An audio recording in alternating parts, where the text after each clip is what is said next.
The keylock is a razor's edge between control and catastrophe.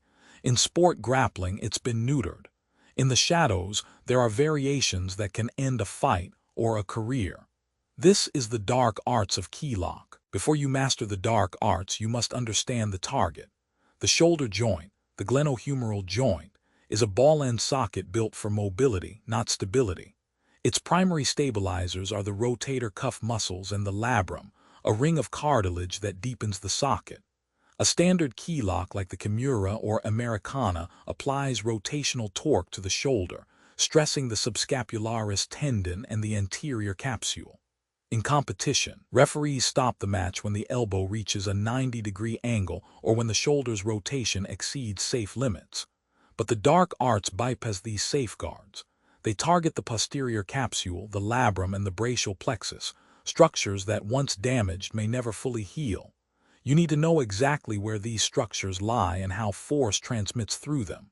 That's the foundation. Without it, you're just twisting arms and hoping for the best. The Kimura, named after Masahiko Kimura, is the most famous keylock in grappling. In judo, it's Udgarami, arm entanglement. In BJJ, it's a staple.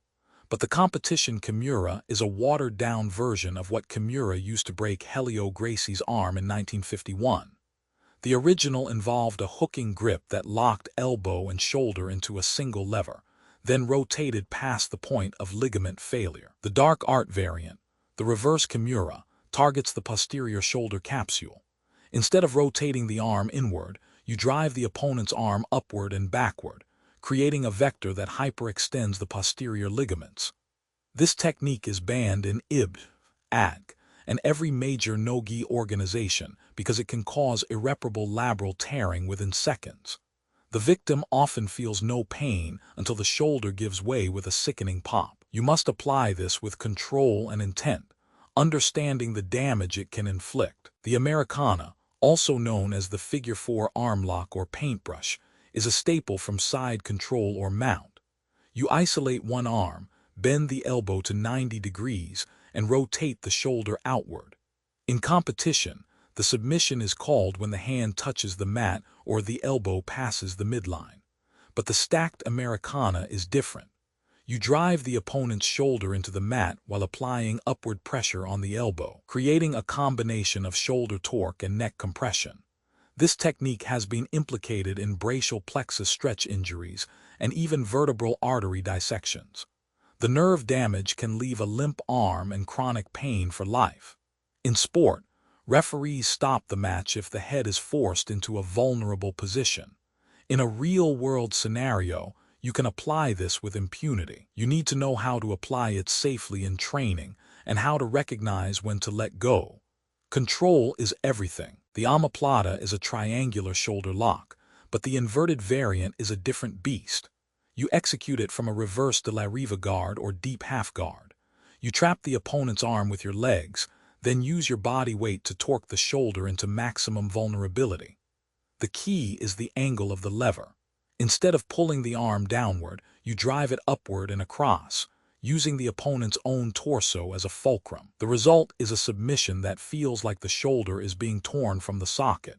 The inverted omoplata is banned in many competitions because of the risk of catastrophic shoulder dislocation and labral damage. In training, you must apply it slowly and release immediately when the opponent taps. In a self-defense context, this is a fight tender. You need to understand the mechanics to use it effectively and responsibly. The shoulder crank is not a true keylock, but it shares the same mechanical principles.